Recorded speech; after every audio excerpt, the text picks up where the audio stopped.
Good evening, everybody. Today is March 25th of 2025, and we are on our monthly webinar series here for our goat and sheep folks. Tonight we have Ryan Lermon. He is going to be our speaker.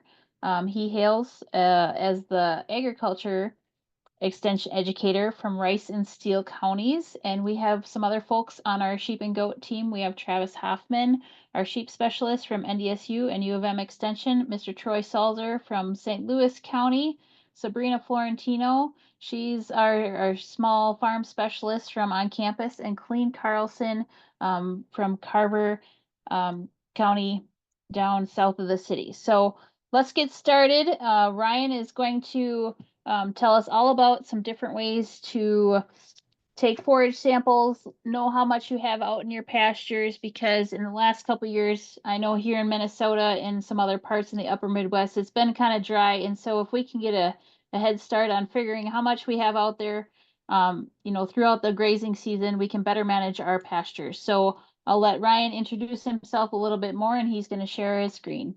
If you have questions at any time, please feel free to drop them in the chat box. All right. Thanks, Brenda. Like Brenda said, Ryan Lermon, I'm down here in Rice and Steele County. So Faribault and Owatonna are kind of the two big towns in those counties, if nobody knows where all the counties are here in Minnesota. So today we're kind of going to talk about pasture assessment and management. Hold on a second here, get that situated. All right. All right, so a little bit about my background. So I grew up in southern Minnesota, south of Northfield originally. I went to school out in Wyoming. I got a degree in rangeland ecology and watershed management. And so essentially that's just kind of managing large landscapes is a way I kind of like to explain it to people. And with that degree, you can do quite a few different avenues for jobs, and I chose to work for the Forest Service as a rangeland management specialist. And so I worked on the Black Hills National Forest in Sundance, Wyoming. And so as a range management specialist, I worked with the cattle ranchers that lived around the area and had permits to graze cattle on the forest. And so I worked with them on pasture rotations and taking care of weeds and stuff like that. And then an opportunity came up to move back towards Minnesota. And so I actually worked for M&L Incorporated for a little while. And we used sheep and goats to graze people's properties on contract. So the sheep we used, on the solar sites. So it's a common one that you see is sheep grazing solar sites, and then goats we grazed, little private properties all the way up to, bigger wildlife refuge. So we were out on Sherburne Wildlife Refuge for a while trying to control some brush with that. And then here just recently, so May of last year is when I took the job with Extension in Rice and Steele County. So this is kind of our agenda for tonight. So just kind of assessing your resources, kind of getting a handle on where you're at or what you're starting from. I always like to hit on drought planning because no matter any time you're grazing, that's something important to do. A little bit about grazing planning, and then some different monitoring techniques. So I kind of came up with just kind of a little practice scenario essentially. So you can kind of think about it like, if it's a new piece of land that you've never run livestock on, because I saw on the poll there we have quite a few people that are just kind of starting out. We have some experienced people I see, but there's a good chunk that are just starting out, or some people that don't even have sheep or goats yet. And so this would actually be a helpful information for that. Or for somebody that's going to purchase a new piece of property or happen to get a new piece to rent. So you might not know how productive that land is. Some of these other points that I kind of brought up are, maybe you have livestock and you want to know how many you can put out there, or you're going to get a piece of land and you want to know how many livestock you should buy. And so this will kind of walk through one of the ways to kind of assess how to figure out how much production you're going to have out on that piece of property. And so the way I'm going to start this off with is a website called Web Soil Survey. So some of you may have heard of this, some of you may have not. So I find it kind of goofy. So you know, the website's here at the top, but this is a screen that'll open up when you get on the website, and you actually have to click this green button, and that's actually how you enter the website. To me, it wasn't very intuitive the first time I used it, but yeah, so you would type the website in and then you click on the button, and then it'll bring you to this screen here. And so what it's asking for is to choose your area of interest. And so there's a couple ways you can go about doing that. There's some navigation tools up here at the top. You got, you know, you can kind of move the screen around. You can zoom in and out. But if you know the address of your property that you're trying to assess, you can use the drop down menu here off to the left and type in that address for that piece of property. There's also some other ways to navigate to that piece of property too. If it's, you know, just a chunk of land and you just have the, you know, township, range, and section, or whatever the case may be, you can type it in that way too. So so then once you kind of have your location zoomed in to however close that you want to be, so that way you can see the whole piece of property in your picture of your screen, there's these two little buttons here that you would choose, and you're going to draw a map or an outline of the piece of property that you're looking at. And so over here on the left, this is just a theoretical piece of property. This is a piece of ground that I picked not too far from where I live right now in southern Minnesota, just for an example. But you're basically, what you do when you're selecting your AOI is you're dropping these little pins, and you can make it whatever design you want, you know, so you can follow, you know, creeks, or, you know, depending on how, you know, not all pieces of land are laid out square. And then right before you're going to drop your last pin, then you would double click, and then it would select the area and create your area of interest. And so once that's done, there's this tab here at the top, and that's the Soil Data Explorer. And so you're going to want to click on that, and that'll kind of bring up this screen, and it basically tells you what soil types you're working with on that piece of property you're looking at. And one thing to keep in mind is Web Soil Survey is it's a database for just all the soil surveys that they've done across the U.S. And they're done on a kind of a large scale. So there will be a warning that, you know, it's not quite designed to be at this fine a scale, but it does really work for what we're trying to do, and it is effective. But, you know, just keep in mind that the soil surveys are kind of done on more of a larger scale, and you might not see quite the same nuances in the different soil types on your property there. And just bear with me, there are a lot of different options that you can do on this website. This website has a lot of good information, but follow along with me and we'll get down to it. And what we're going to end up doing is I'm going to show you how to get pounds of production per acre estimates doing it this way. So what we're going to work into is what's called forage suitability groups.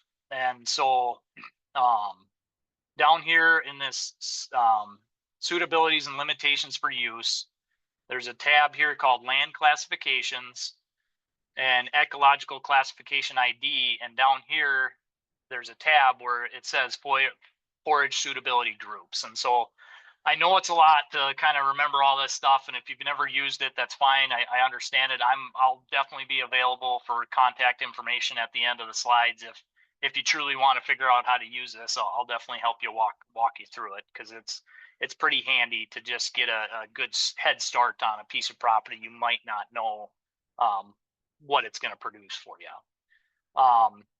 So once you kind of have all the right parameters selected, then you would click on view rating. And that's why, so they follow the same kind of soil breakup like the previous screen, but now they're color coded because it has the forage suitability groups added to them. And so then this is kind of what you're looking at, is it'll give you a summary of each of those soil types or forage suitability groups. And it breaks down over here, how many acres are in each one of those different types. And then these are the different group numbers, okay? And so, this little piece that I selected ended up being, just shy of 37 acres. And so we'll kind of work down through. So this is one quick summary. I'm going to show you another screen. It's essentially the same thing, but it's a forage suitability report, and it just has a little bit extra information on it, a little more summary information. It's essentially pretty much the same thing. It just has a little bit more detail to it. So I didn't want to go too deep into, oh, you can do it this way, but you can do it that way. But, there are different options on how to look at this information.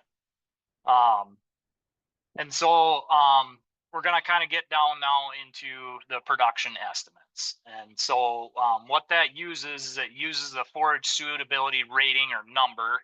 So this group of numbers here, as you can see, it comes from this list here that it produced. And so I just kind of cut that piece out so you can see what we're looking at.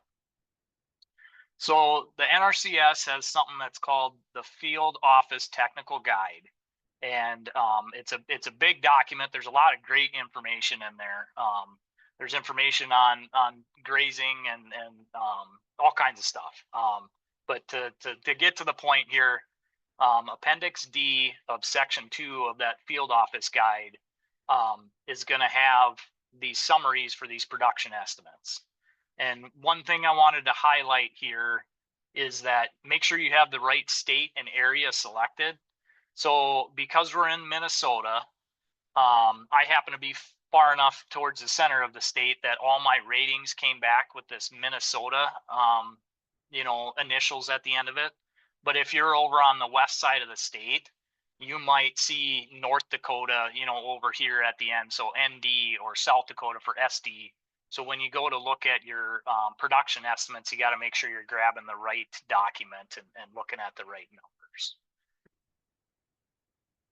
And so this is what I'm talking about. So here's Appendix D. So it says Minnesota forage suitability production, and it says South. And so Minnesota is actually split into two regions. So it's South and North. And it's this S right here tells you which one you should be looking at. So the S is for South. And so that's why I picked this one for this, theoretical chunk of property that we're looking at. And so, it's got a lot of great information on here. And what I really want to emphasize is these are just estimates, right?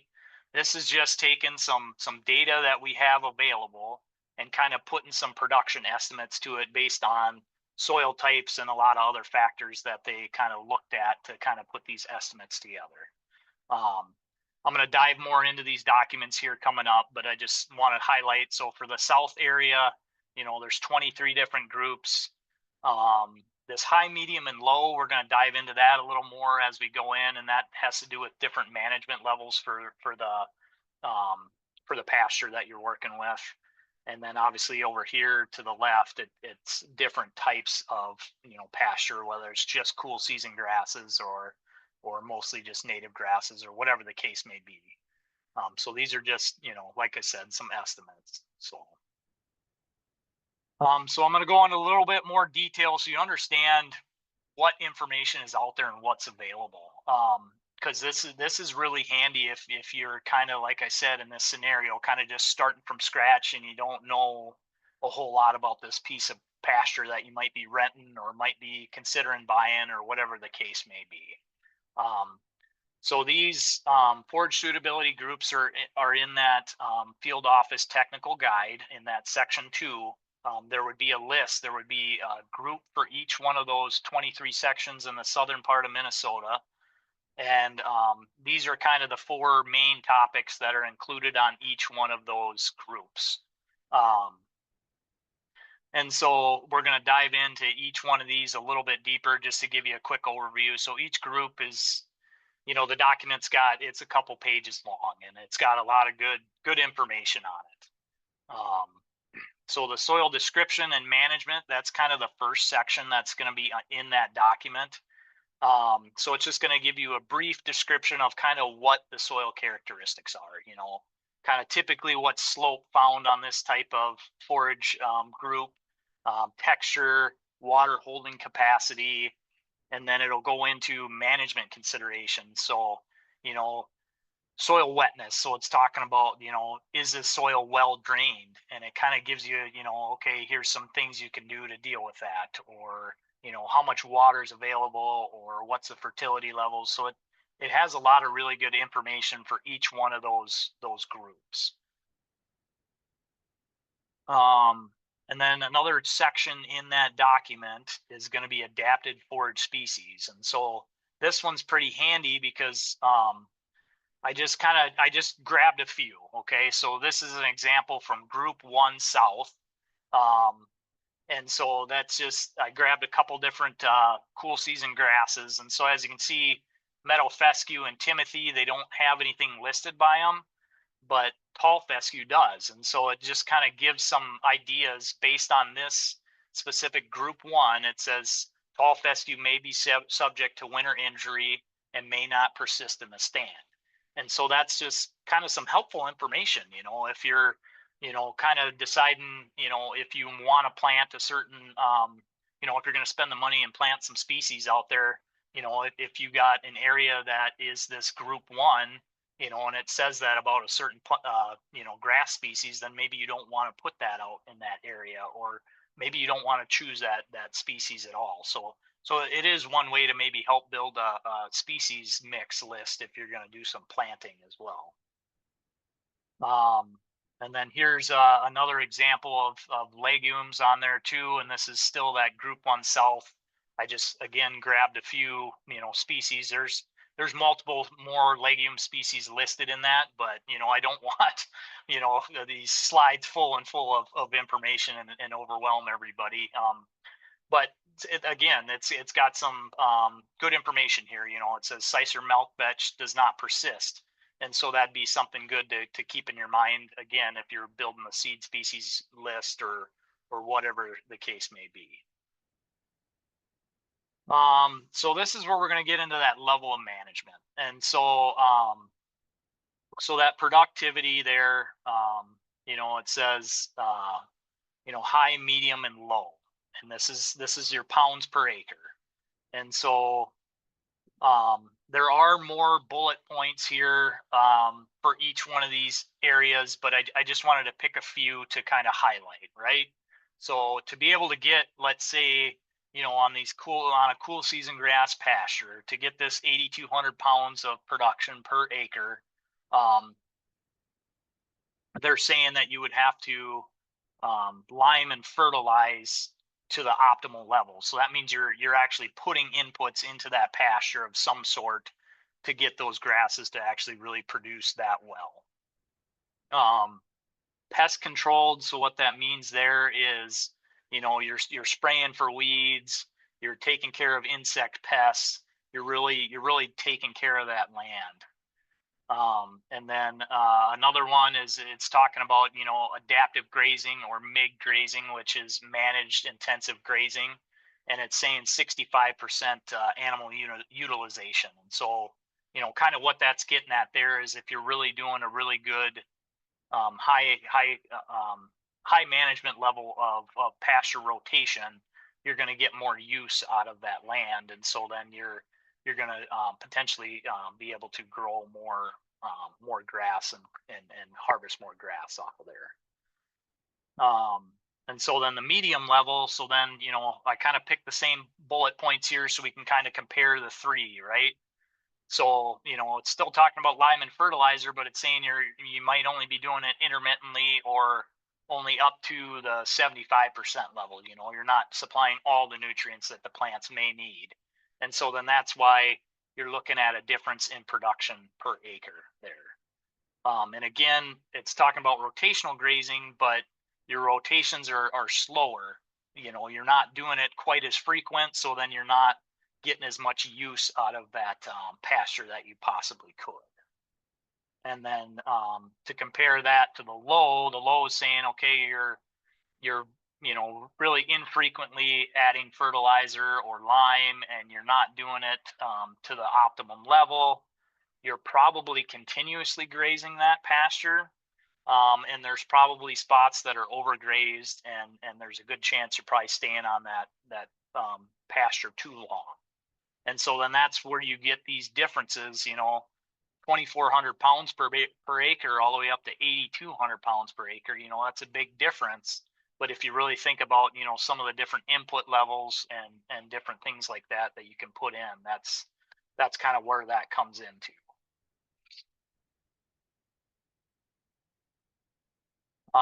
So I'm going to take a little bit here to talk about terminology, right? To make sure we're kind of all talking on the same page here. So animal unit, some people may have heard of it. Some people maybe don't know what the heck I'm talking about, and that's fine. And so an animal unit is defined as a 1,000-pound cow with or without her calf at the side, 6 months or less of age. And so that's what's considered one animal unit. And then when we talk about months, we're talking 30 days. So one animal unit month would be one cow with a calf for 30 days on a piece of property. And so that's it's just a good way to think about land use, land management, any of that kind of stuff. Because, if you talk to somebody out west, like where I was working, and they might, have, let's say a 40,000 acre ranch, and you're like, holy cow, that's huge. But, it's not going to be as productive as less acreage here in Minnesota. And so you just kind of got to take that into context. And so that's why it's good, no matter what you're doing, is to use animal units and talk in animal units and animal unit months. So that way, when you're comparing, potentially one piece of property you want to run animals on versus another, you're kind of comparing apples to apples, right? You're not just looking at it acreage wise. You're actually more looking at it as, how many animals can I run on that acreage? Because, there's people from, I saw in the chat, all the way down in Texas. We got people all in different parts of here in Minnesota as well. And so, from one end of the state to the other, there's different levels of production. Land's got different production values and abilities depending on where you are in the state or in the country. And then next here, I kind of want to talk about an animal unit equivalent. So, since we're on a sheep and goat webinar and we're not talking about cows, like, we don't, most of us aren't worried about cows or how many cows we can run. That's where you can kind of convert, how many sheep or goats that you want to run on that property. And so that's where it's called an animal unit equivalent. And so that's basically calculated on weight.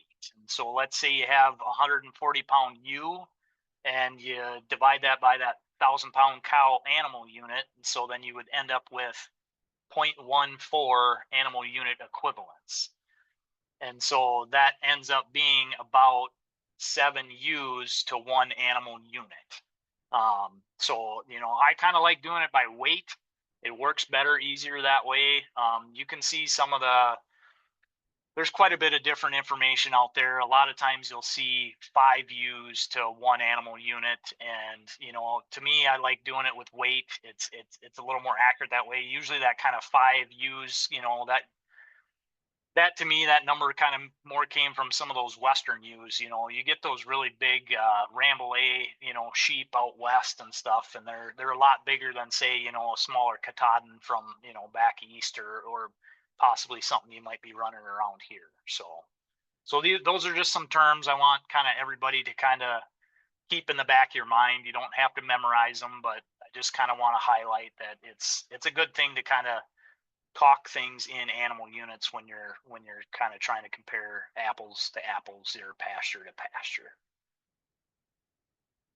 All right. So I'm kind of putting this all together, right? So this is that scenario that we built out. Let's see how many head of livestock we can actually run on that 37-acre piece of property. So for, just an example, we're going to say the grazing period is going to be May 1st to October 31st. That's going to run us about 6 months or 184 days. And so if you look at this little chart that I made, the FSG, so that's forage suitability groups. So these are the different numbers that were on that piece of property that I highlighted. Okay, so 1, 2, 13, 23, and 24. This is how many acres each one is made up. And I just pulled that off that summary report that made for us when we went through all those steps. And then if we're looking, let's say we're looking at a cool season pasture and we're going to do a medium level of management. Okay. And so that means we're not putting about a ton of lime or fertilizer out there, but we might be doing a little bit. And we're also, taking care of most of our weeds and we're doing some sort of rotational grazing. Okay. And so this is how productive that is per acre. So then we, multiply those two and we're getting pounds of forage per forage suitability group, I guess is what you could say. And so totaling it up for those 37 acres, that's 222,000 pounds of forage available, total throughout the grazing season. And so then, I just did 50% use, that kind of take half, leave half kind of reference point because, you know, there's different levels of management. You can definitely take more than half, but it's always a good place to start because, you know, in this scenario, we don't know, we haven't been on that piece of property before, so we don't know how productive it truly is, and so this gives us a little buffer room in how our management's going to go. And so with that 111,000 pounds of production for this 6-month grazing season, we could just take 31,000 ewes and dump them out there for a day and come back and pick them up. Or a more likely scenario would be, if you got a base herd, you could have 172 ewes out there for 6 months. Okay. So that's just one way to look at a theoretical piece of property, something you want to buy, just to really give you that baseline information on, okay, this is potentially how productive this piece of property could be for me. And so then it'll give you an idea of how many animals you could possibly run on that. Nothing is really going to exchange actual on the ground knowledge and knowing what that land actually can do and will do for you.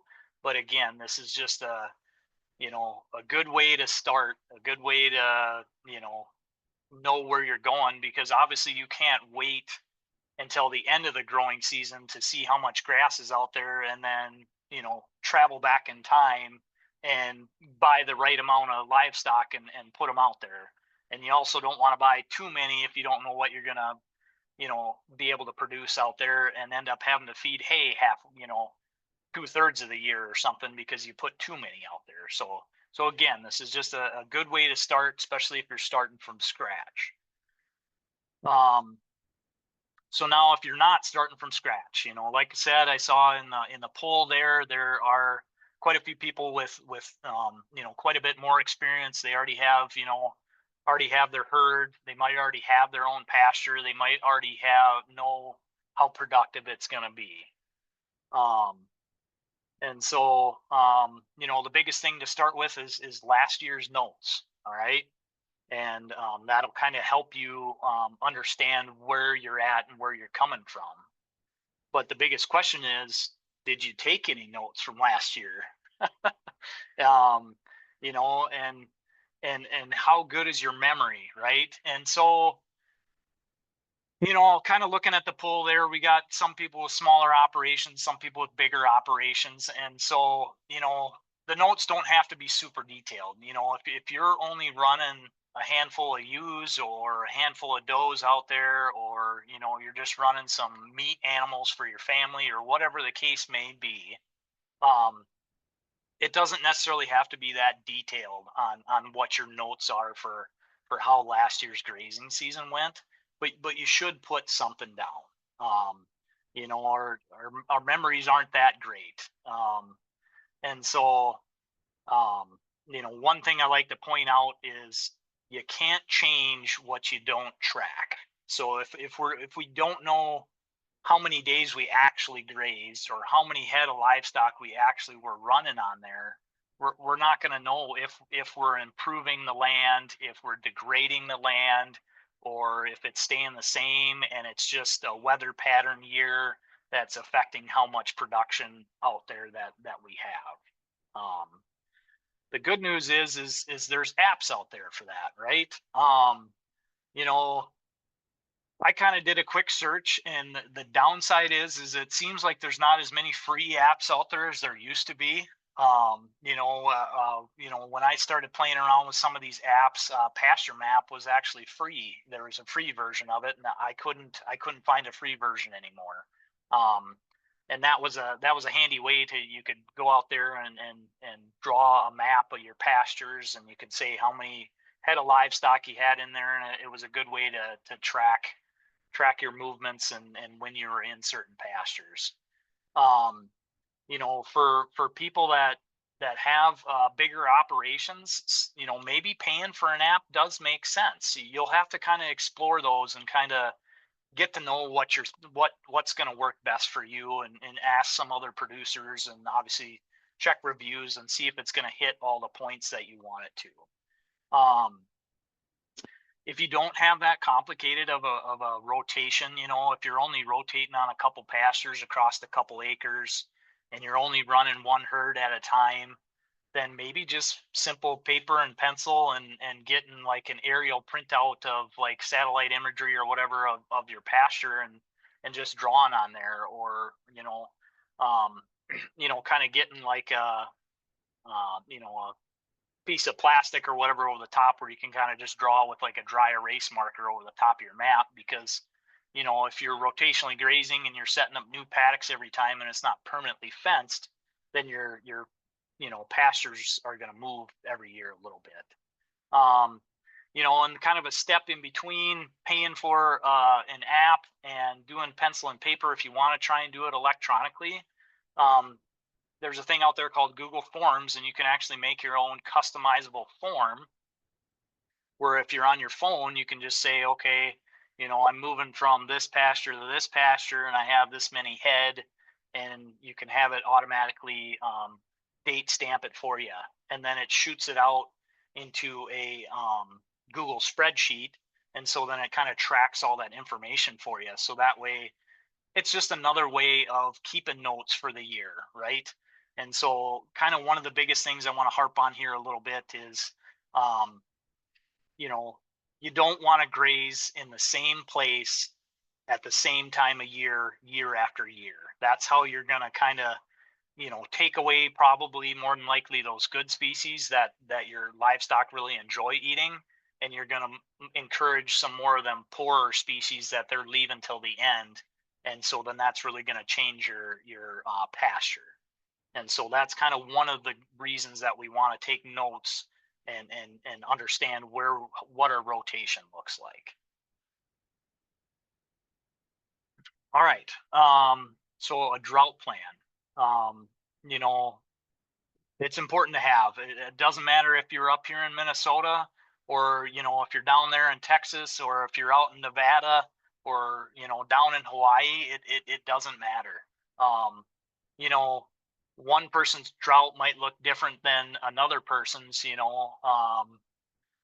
But it's something that you should always be planning for, and kind of just if at the very least once a year you put one together and you review it each year, and kind of update it as your operations change or the number of livestock you have change or whatever. It makes management a lot easier if you kind of already have the basic groundwork in place. So the big question is, do you have one? And if not, why not? Right? So they're important to have. I'm not going to dive too deep into the drought plan. I do have a couple slides here that I'm going to talk about it, but we do have a YouTube channel. So U of M Extension Sheep and Goats, and my colleague who happens to be on the webinar here with us, he did one a couple years ago, and it was called Goat Sheep Drought Concerns, and it's with Troy Salzer, and so he hit on a lot of great points in that video. I just want to highlight a few of them here, just some things to kind of keep in the back of your mind when you're creating a drought plan. So like early weaning and selling, you might, normally maybe you'll take your lambs and kids to, 12 weeks old before you wean them, and maybe you creep feed them, and then maybe you market them, but in a drought year, maybe you're going to want to wean them at 8 weeks, and maybe you're just going to want to send them to the sale barn right away. It's these things that we need to think about ahead of time and put some plans in place, so that way when drought does happen, we're not, caught out there in the middle of nowhere not knowing what we're going to do. Culling obviously is usually one of the more important things. But some good points that Troy brought up in that video were tax implications. So if you are going to sell some livestock, talk to your tax guy, and make sure you understand what that's going to mean to your bottom line at the end of the year. And then another thing, nitrate poisoning. And so that comes from the fact where, when you're in a drought, and then you say you get, a quick flush of rain, that's when them nitrates are going to be more mobile, and they're going to move up into that grass quicker. And that's where you could potentially run into nitrate poisoning in your livestock. And so that's where, being very careful in a drought, especially after rains, and periodically testing your forages too, if there's a concern for something like that. So I'm going to call these drought plan triggers, right? And so kind of what you want to do for your operation is you want to make your trigger dates, your trigger information of, what we're going to do and at what time we're going to do it. So, if you can jump on a website and get historical data on, what average rainfall by month and temperature by month for your location is, like, that's great. If you have your own,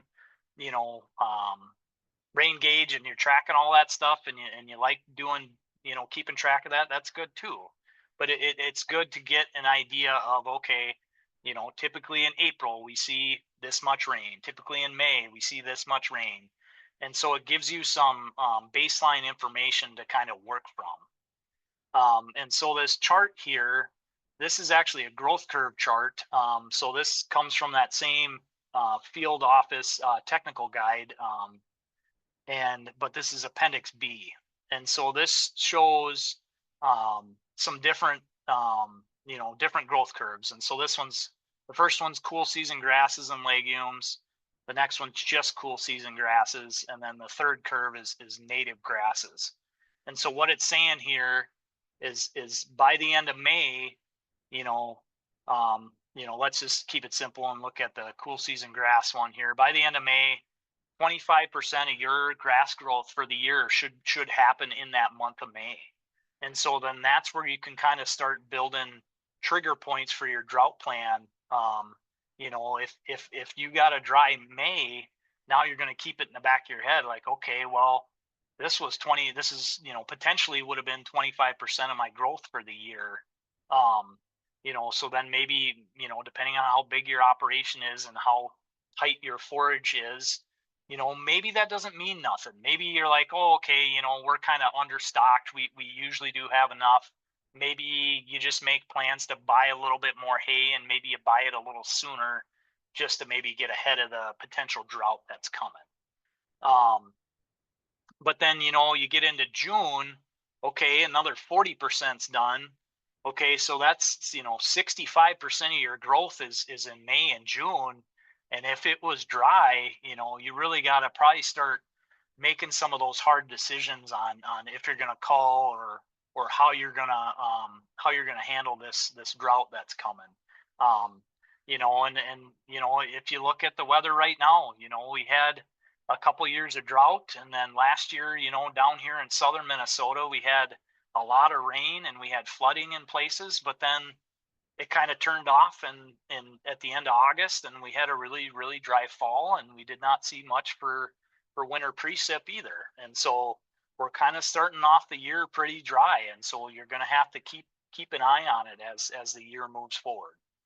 But the point I want to make here is, kind of understand what's typical for your area. How much rain do you get? How warm is it typically? And start making some of those trigger points and writing them down, like, by, May 15th, if we don't have enough rain, then maybe I'm going to buy a little more hay. Or, by June 1st, if we didn't get enough rain, then maybe I'm going to sell a handful of livestock that maybe I can do without this year. It's just kind of building them for your operation and what's specific to what you're doing. And so that kind of feeds into this call list, right? And so that's where the importance of, I'm going to go back to keeping records. I talked about having a grazing records, and now I'm going to talk about livestock records. It's real handy to have, for somebody that's only running a few. Maybe you have the memory and you got all the livestock named, and that's fine, and you can keep track of that. For as you start growing and getting a few more, writing these things down are important. Like, how well did the doe or you do, lambing or kidding? Did she struggle? Did I have to assist her?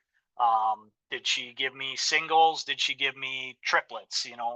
How well did she bounce back after she lambed or kidded? Did she take a lot of extra energy to get her kind of back on her feet, or did she kind of bounce right back and look really good? And so that's where you can kind of build your cull list, and you can kind of keep your your high quality animals that actually work for you towards the top, and then those bottom ones, then you kind of know, okay, I hit my trigger, I'm ready to call, I already have my list of ones that I'm going to send to market. And it makes the decision a lot easier. It takes some of the emotion out of it, right? Because especially if you're trying to build your herd, or let's say you have some kids that, oh, this is Sally's show sheep from 2 years ago, we can't get rid of her. It's some of that kind of stuff that you got to keep in mind. And there's nothing wrong with keeping show animals around in your herd if there is some of that you gotta kind of keep in mind. You don't want to make your kids mad or something because you got rid of their favorite animal or whatever the case may be. But the point I want to bring up here is, if you have a plan and you follow it, and you get those animals maybe marketed sooner before it gets flooded. And what I mean by that is, if you're experiencing drought, there's a pretty good chance that people around you are experiencing drought, and they're going to be trying to offload animals as well. And so if you're thinking kind of a few steps ahead, maybe you can get your livestock to the market and get them sold sooner before that market gets flooded with a bunch of animals, and then the price drops. And so you might, you're going to give yourself a leg up of trying to get ahead of, destocking during drought times. Okay. So that was kind of the basics of drought. Like I said, there's definitely some really good points in that video that Troy did a couple years ago on our sheep and goat page there on our YouTube page. So I do encourage you to check that out and listen to that. So now we're going to kind of move into a grazing plan. Okay. And so this, I don't know if I came up with this term or if I heard it somewhere. I'm not going to try and take claim for it, but it always stuck with me, and I like using it. I like telling people it is, you got to fit your livestock to your operation. Don't fit your operation to your livestock. And what I mean by that is, don't change what you're doing or how you're doing it just to keep animals, thriving on your property. Like, obviously, if you're not taking care of them, that's one thing. But, one good example I like using is, out in South Dakota, there is a buffalo ranch, and they run single strand hot wire for their division fences for bison, and it works. Obviously it doesn't always work with goats because I have goats and they like to get out of everything, but a bison's a big animal, and you wouldn't think a single strand hot wire would keep them in, and sometimes it doesn't. And so that's the point I'm trying to get at here is every once in a while they'll get one in the herd that'll bust through the hot fence, and it's an easy thing where they just load her right up and take her to town, and she goes to slaughter because it's not fitting their operation. It's that livestock isn't working for their operation, so they're not going to try and change their whole operation just to keep animals there. They're going to get rid of the animals that are causing trouble and make sure you keep the ones that fit in. Another example is, if you're really trying to graze animals and you don't want to put a bunch of inputs into them, if you have animals that aren't as thriving as well on your pasture that you have, if you have to put a bunch of extra energy into them just to make them breed back every year, then they're probably not a good fit for what you have. So try and get rid of those as soon as you can, and don't, like I said, don't change your operation for them. So another thing here with a grazing plan. So basically, you're either calculating how many days you need. So if you already have livestock and um, how many do you need to be able to graze through the season, or if you're buying this, if we go back to our example, and we're buying a theoretical piece of property, how many days do you have available to graze? And so that's kind of going to be in your grazing plan. So some things you need to consider are livestock needs. What species and class of livestock do you have? Obviously, your dry yearlings aren't going to need as much energy as, say, a lactating doe or ewe. And so those are some things that you kind of have to consider when you're creating your grazing plan.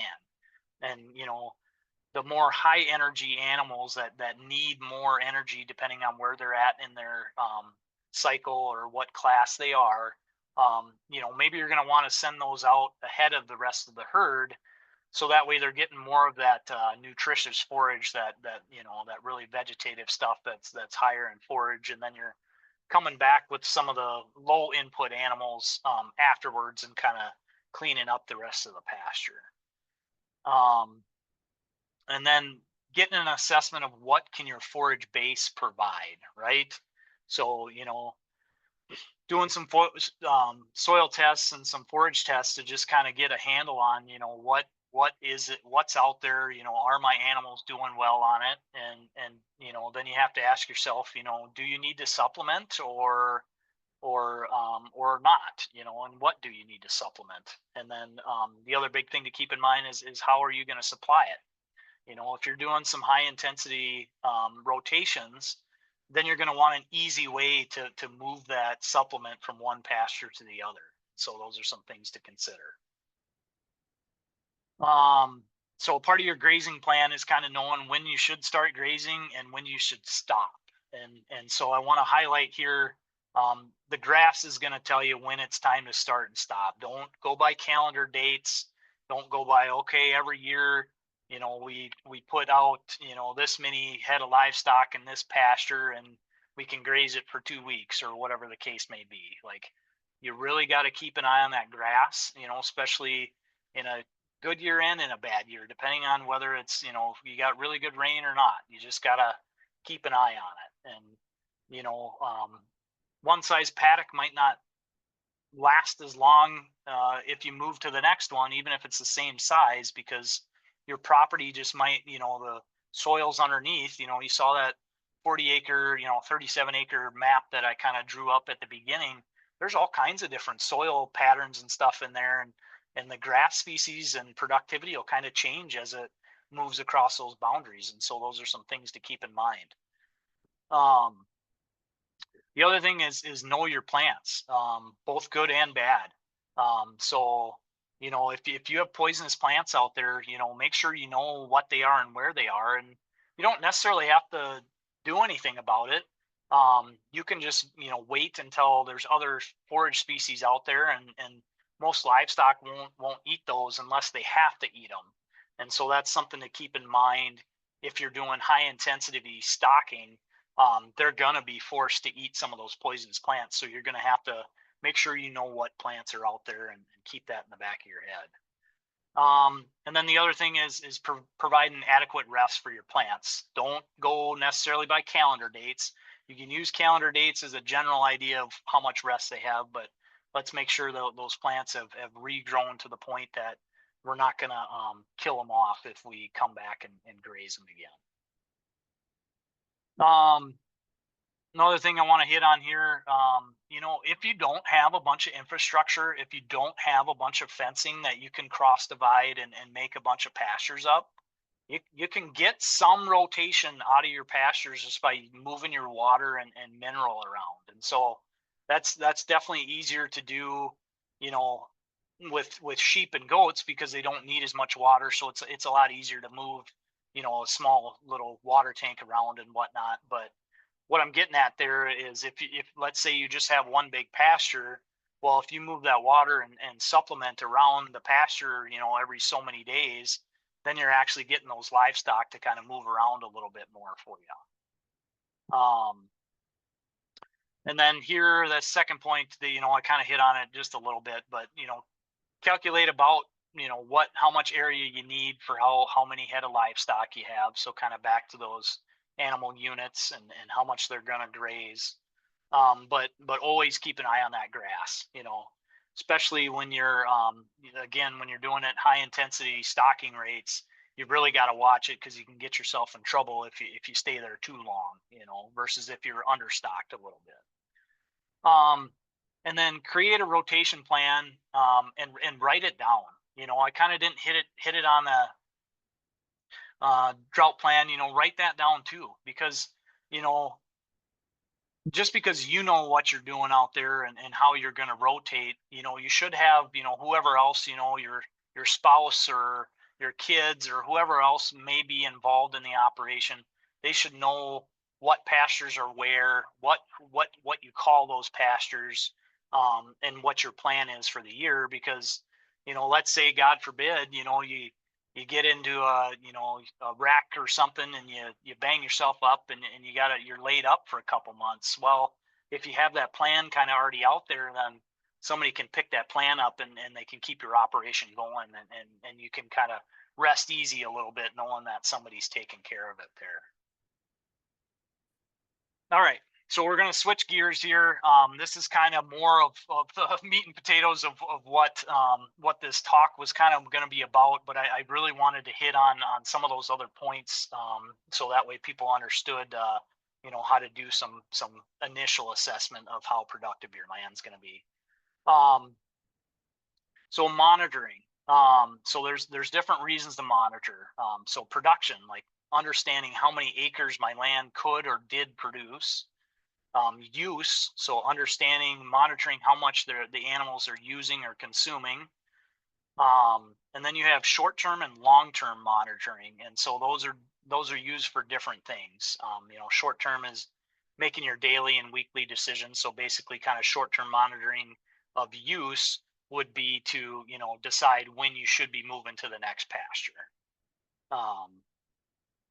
So one of the common ones is the grazing stick. Okay, I'm not going to dive too deep in how to read a grazing stick or how to do it. There's a lot of good YouTube videos out there that walk you through it a lot quicker than I probably could blabbing at you here over the webinar here. But they're quick and easy to use. They got a lot of the information on the stick already. But one thing I do want to highlight is make sure you got the right one for your state and grass type. So if you can see in the picture here, these dark bars at the bottom of the sticks, those are the stop grazing heights. And you can see that there's a different variation there depending on what stick that's from, whether it's a different state or a different grass type or whatever the case may be. And so those are some things to keep in mind, is just make sure you're using the right stick for your piece of property. So the clip and weigh method. So don't get distracted by this table that I have on here, but Just understand that this is, doing a clip and weigh method is calculating the pounds per acre of actual production, Um, and so you can do that. There's a lot of good information out there. You can get different size rings based on, however you want to do the calculation.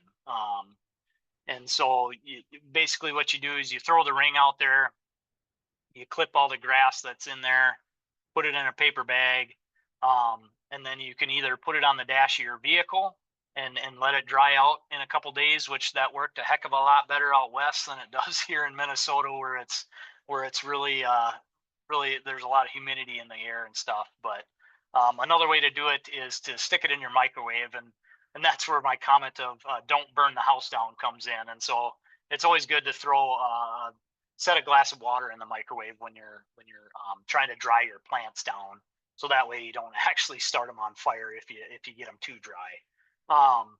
But anyway, with that point, it's got a lot of useful data. It's actually getting you pounds of production per acre based on the calculations that you would do. And so that's just the example here of the chart. If you look at this third column in here, it's talking about air dry conversion percentage. And so there's charts out there depending on what grass you're running and where you're located. And it's kind of like a cheat sheet where you can kind of skip the whole dry down process of running it through the microwave. And there's actually some percentages that you can just multiply the weight by, and that'll actually get you what your dry matter amount is in that clip section. And then second to last column, they're multiplying it by 20, and that's because depending on what size ring you clip out of, then that'll help you convert that into your pounds of dry matter per acre.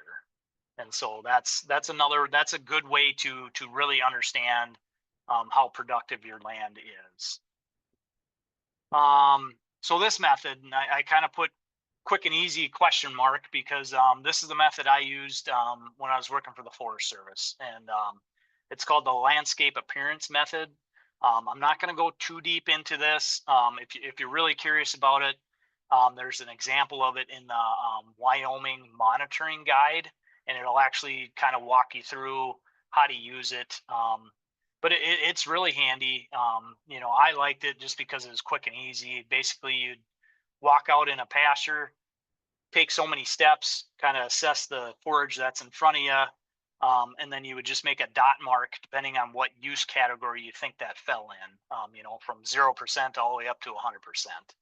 And you do that, 20 times through, a section of the pasture, and then it'll kind of give you a total of what the use level's at. And that's what we used, on that particular forest, on when to move the cattle. And we, kind of figured, okay, when we hit that, 50 to 60% use range, then it was time to move the livestock to the next pasture. And then this one I really like for long-term monitoring. It's super simple. It's going to be more dramatic and more useful if you're either trying to grow more trees and do a kind of more of a civil pasture type of thing, or B, if you have too many trees and you're trying to get rid of it. It's just a quick way where you can snap a picture and you can do it year after year, and you can kind of watch the changes in the landscape as you're grazing and seeing what your effect has on the land. When I was doing it, I didn't get a chance to look quick, but there were apps out there for it, and you could actually enter in and name that photo point, and then the next year when you came back and you kind of brought your phone camera up, it would actually kind of put a ghost image of that previous picture there for you, and so it'll help you get it lined up perfectly, so that way you're kind of looking at that same spot. But I really like that for long-term monitoring, like I said, especially if you got trees or brush out there, and it can really help you see the changes, long-term changes in your management practices that you're doing on the land. So monitoring for grass health. So I just wanted to highlight this thing here quick, and that is,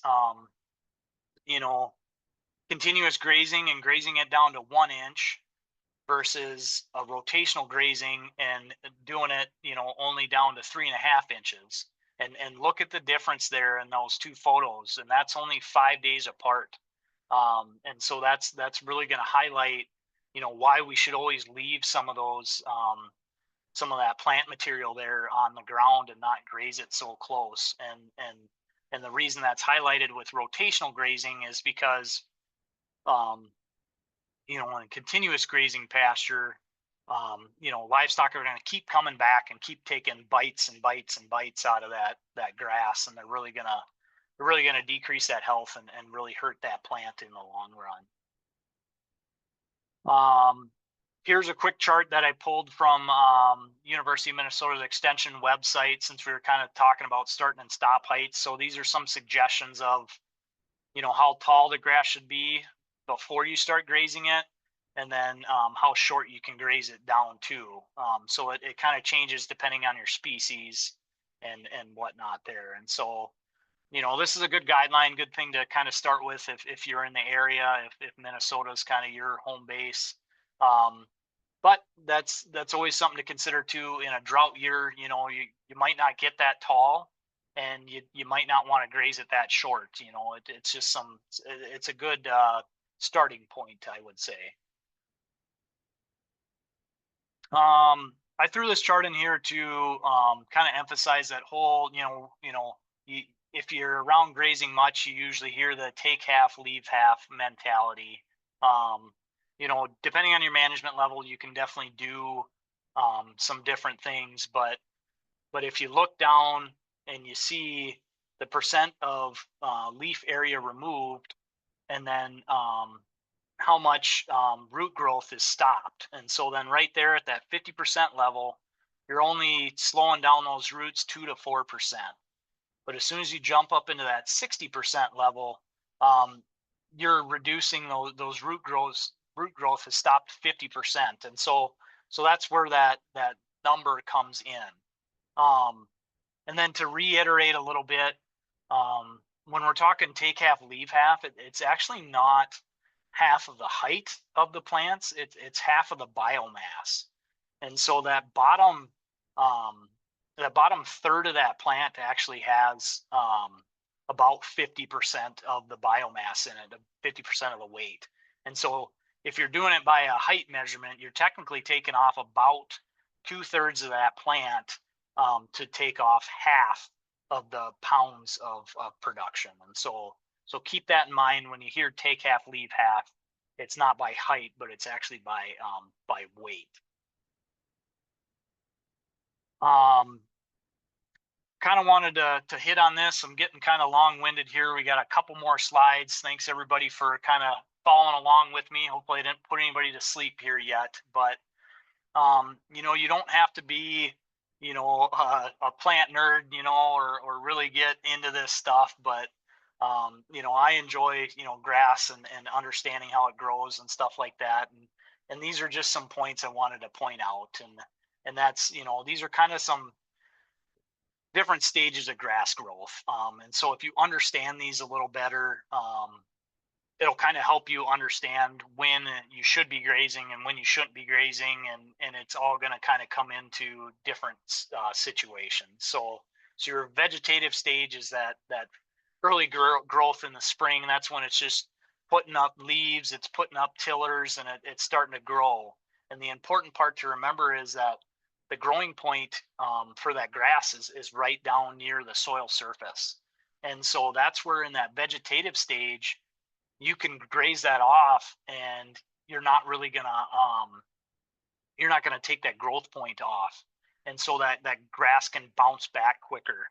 And so that's where like the idea behind like flash grazing comes in. And that's where you kind of just come through a pasture and hit it real quick and kind of take all that growth off the top quick and let it knock it back for a little bit, so that way it can put up some more growth. And that's where you can get those higher production acres, the more pounds of production per acre. Boot stage, it's also called like the transition stage or the elongation stage. And that one you got to be really careful with. So the boot stage is when like the head of the grass is moving up in that stem.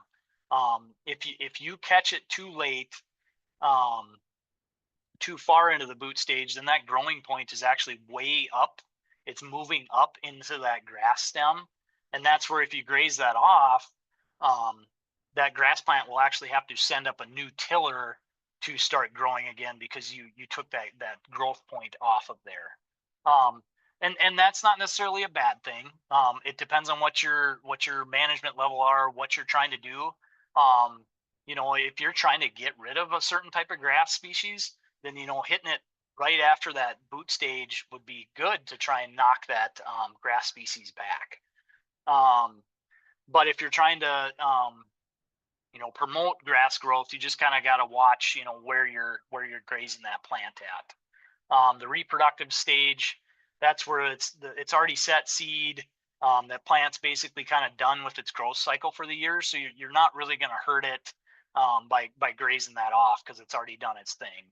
And so that's where we go back to not grazing the same pasture at the same time year after year after year, because you're giving grasses a chance to go through their different growth stages. Again, it goes back to if it depends on what grasses you're trying to promote and which ones you're trying to get rid of. So, in summary, start with collecting your data, whether it's your notes from last year, whether it's running through web soil survey to just get an idea of how productive your land could be, and then take that information and make your plan for the year and make sure you're writing it down. Make sure other people know how you're operating and what you're going to do, just in case you're out of town or like I said, God forbid you get hurt or something. Your operation can keep going forward. And then the other biggest thing is pay attention to the grass. That's what's really going to tell you when you should start grazing and stop grazing. You want to make sure you have a couple leaves on those plants before you start grazing them. If you graze them too soon in the springtime, um, it could be really detrimental to that plant because it's using its root reserves to get those leaves spread out to start collecting sun, and then that's when it can actually start rebuilding its reserves. And so you just got to be careful in the spring with that, and then obviously don't keep hitting that grass species again and again and again. And that's what is really going to hurt your pastures if animals keep coming back for those second and third bites. And then one thing that I want to highlight here is remember that pasture management is an art and a science, right? So you can collect all the data you want and you can go by all the numbers and get to know all the information, but your land's going to be unique from your neighbors. Each year is going to be unique, and that's what I think the fun thing is about pasture management is that you got to kind of listen to the plants and listen to the animals and just kind of understand how and when to move. And it gets a little easier with time as you get to know your property, you get to know your animals, and you practice it, and it does get easier. These are a couple resources I want to mention to you, especially for those that are maybe just starting out. You might not even know what resources are out there. We do have a grazing and pasture management site on the U of M extension website. It's got a lot of good information on there for anybody interested in grazing. NRCS, they have a national range and pasture handbook. Got a lot of great information in there. That field office technical guide, make sure you're picking the one for your state.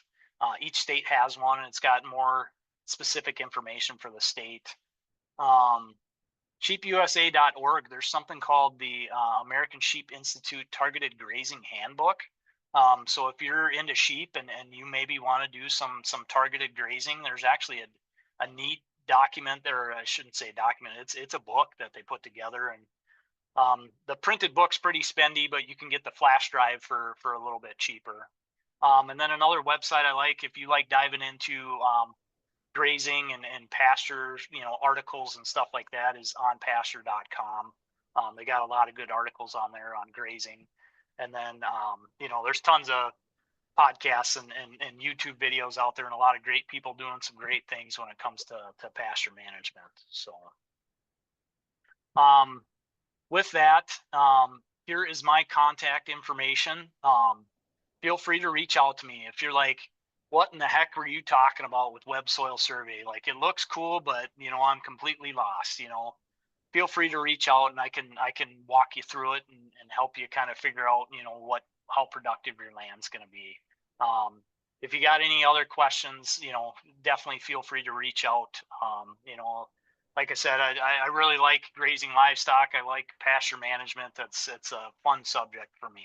So um, with that, I will end it and turn it back over to you guys. Outstanding. Uh, thank you, Ryan. I really appreciate that and your thoughts on this process. I'd also like to thank our colleagues that we have on here that have tasked and gotten some of the questions along the way. And so they've done a great job of answering some of the questions in the chat box. And so hopefully those that have attended have considered this a great thing. We are going to touch on some of these questions, though, Ryan, and maybe they're just reinforcements of ideas.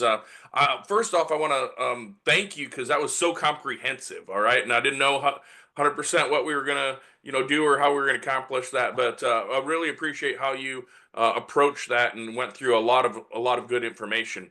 One of the things that I think is intriguing there when you said, the application to identify how much forage there is, right? In terms of the high, the medium, and low. And the big question that I had right there is, I mean, we like to think optimistically and even when that's our land or land that we're interested in purchase, when it says that that's high or medium or low. But we also, I'm going to say this from an improvement of being intensive on the production side, is that that's commonly not the approach that we take, Ryan, okay? Particularly in comparison to pastures, because he said, okay, we're going to provide all the fertilizer and the lime that's necessary. And at least the farmers, ranchers, operators that I work with, maybe that's not where we focus the dollars, right? And so, do you think that more of those, when we think about that our land is probably closer to medium or low in terms of expectations? Yeah, and I haven't had a chance to talk with the guys at the NRCS and why they came up with whatever management levels that they did. But yeah, I mean, what me coming from my background of working with those ranchers out west, you didn't do anything to the rangeland out there, and that's why it's called rangeland, and you just kind of worked with what you had. You definitely didn't add, you weren't going out there with a tractor and spreading lime or fertilizer. It's just you supplemented your livestock with lick tubs and you moved them around and you let them fertilize, and whatever produced it produced. And yeah, I would definitely say, if I'm more of the, I like that way, just not putting a bunch of inputs into it. And so, yeah, I think somewhere in that low to medium range would be a definitely more realistic, and that would definitely be where I would start, definitely when you're calculating numbers for sure. Outstanding, thank you. And that's on a um, like pounds of production, just as an as fed. We wouldn't have that kind of converted to a dry matter basis, correct? I mean, that's just Yeah, yep.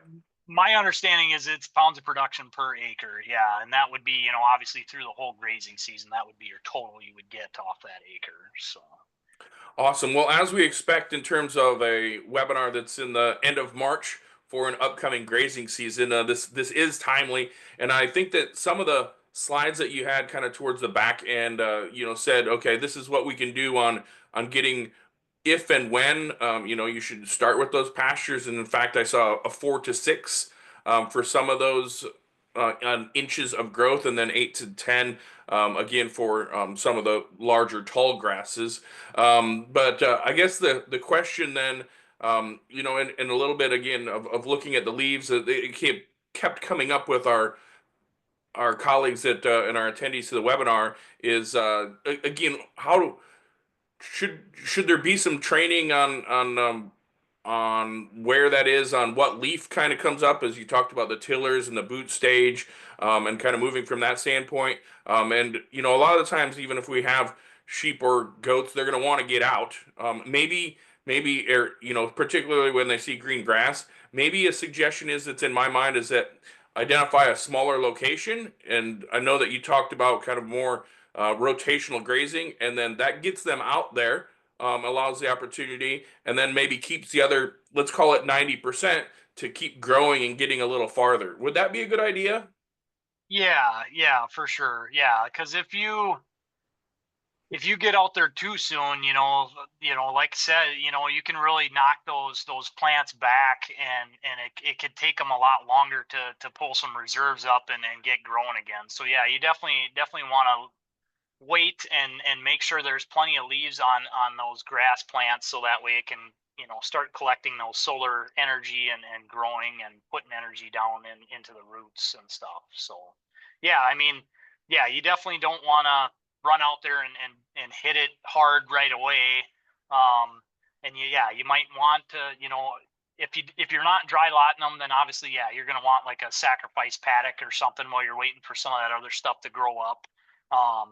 And like I said, in the early spring, you can maybe get away with that flash grazing, but I mean that's super quick. I mean, you're moving across those pastures, depending on size and how many head you have, giving that grass time to actually, get some reserves built back up before you really hit it hard. Awesome. And I appreciate your thoughts. Even if we are behind in terms of moisture right now, and we are in a large part of the region, is that those cool season grasses are going to kind of, at least give us the bonus to get started, right? And what I found extremely interesting there with, as you described it, of which the cool season grasses and then kind of shift to warm season grasses, on what the percentage was of kind of how it grew. And you said, if I recall correctly, 65% of our at least cool season grasses come from April and May.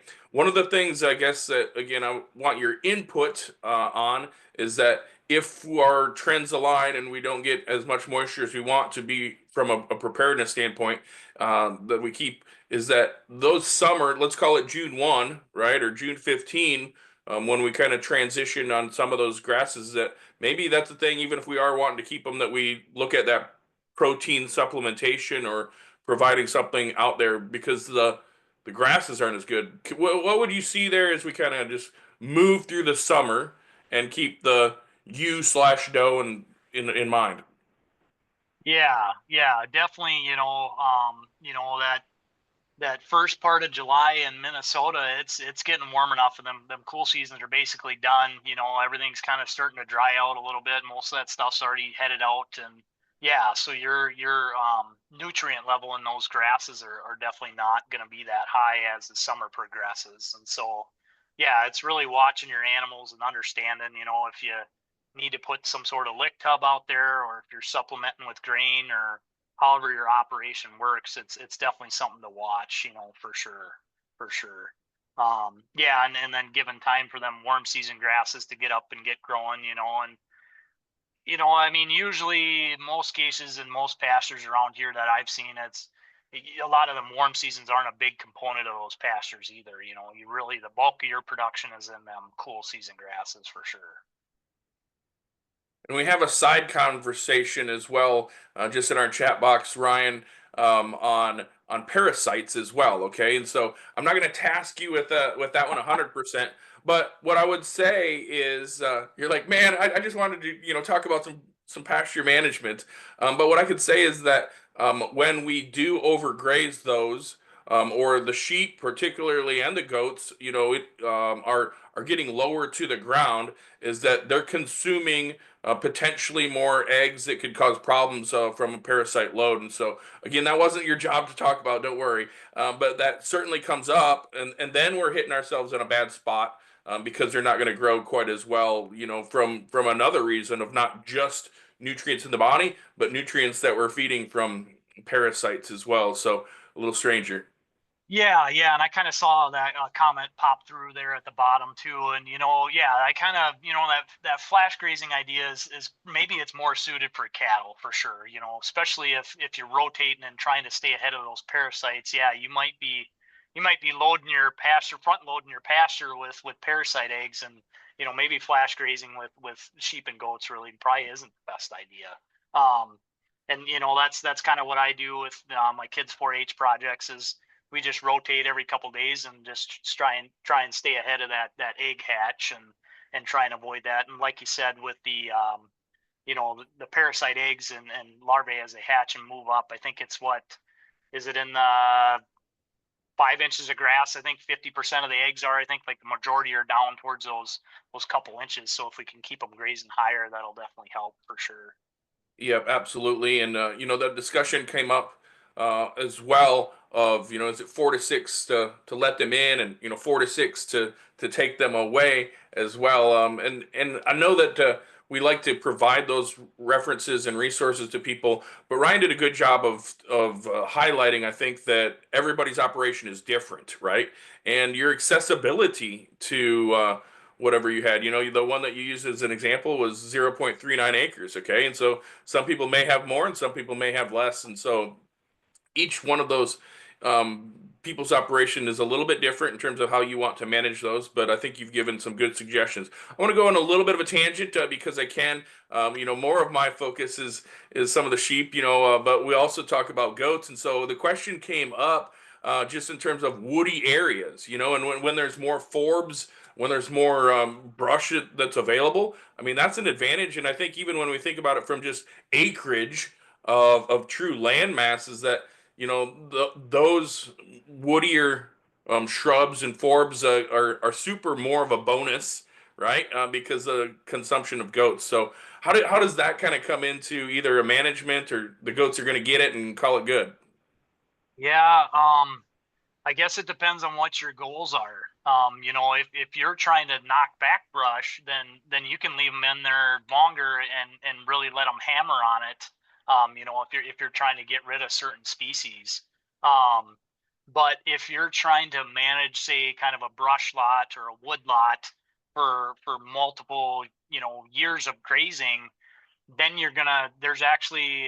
there is another form out there, kind of like that landscape appearance one that I showed. There's one about woody plant growth, and it talks about how far you should let them chew on that, and so you kind of just you can let them take a little bit of this year's growth, but if you start letting them get down into the previous year's growth, then that's really going to start setting those brush species back. So brush management, it's a whole nother tricky thing. You can really set a shrub or tree back if you hit it too hard. That's for sure.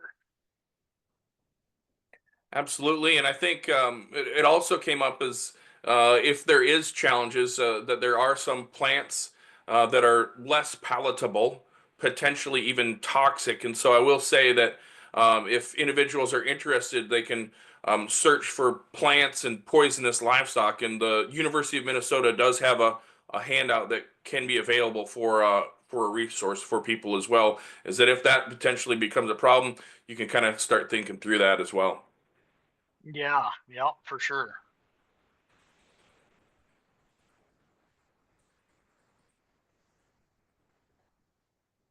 Okay, and so the other thing is that then, as you described, what I really liked was kind of the management when you make those decisions. And so the trigger dates, okay, you talked about trigger dates. With those trigger dates, it allows us the chance to kind of make a plan. And as you said, even if you are having to merchandise some or work on even purchasing of either forage or sending those to a market, is being ahead of the game, and or identifying which ones need to go anyway, right? So those, there might be some on the short list that could be improve the productivity of the whole flock or herd. See, so appreciate you putting those information and guidance. Yeah, and it's always easier to kind of make those plans in the off season when your emotions aren't tied into it maybe as much. You can kind of remove yourself a little bit and make that call list when you're maybe a little more clear headed for sure, and not worried about where your next bite of grass is coming from. So Awesome. Well, you exceeded my expectations. I told you that the bar was set high, Ryan. Okay, because I expected big things, but appreciate the thoughts, and again, you touched on so many things from managing of the potential production and providing the resources from there, why and how we get plants that reach production and how we can manage those, and then even if we are in a marginal spot come this spring/summer, some decisions that can be made. So I'd like to thank all of our participants for joining us. on a lovely March evening. And so appreciate everybody's thoughts. And don't forget, you can be driven to discover from this standpoint, pasture forage management, right? And if we extend some knowledge, we can change some lives with Minnesota and North Dakota State University Sheep and Goat Extension. Thanks for joining us, everyone. Have a great night.